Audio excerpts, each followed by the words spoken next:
Assalomu alaykum aziz vatandoshlar, qadrli kanalimiz a'zolari. Eslatib o'tamiz, bugun 10-may chisosi. Hozir mana ko'rib bo'layotganlaringizdek aeroport Polkovada turibmiz. Sankt-Peterburg Urganch yo'nalishi bo'yicha mana Centrum aviakompaniyasining reyslarida registratsiya jarayonlari boshlandi va mana davom etmoqda. O'zimizni mana hamyurtlarimiz, aka-uka singillarimiz hamda aviakassa Aviasurxondan onlayn tarzda va hamda ofisimizga borib bilet olgan passajirlarimiz ham mana shu passajirlar qatori mana ochiratda turibdilar.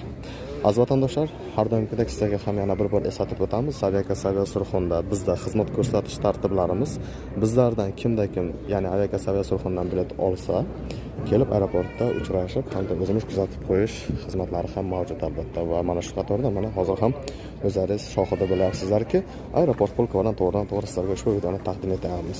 Bemalol ushbu videoni ostidagi nomerlarga aloqa chiqaverasizlar. Nasib bo'lsa, kimga ishonchli biletlar kerak bo'lsa, nasib bo'lsa mana shunaqa tarzda kutib olib kuzatib qo'yaveramiz. Salomat bo'lingizlar.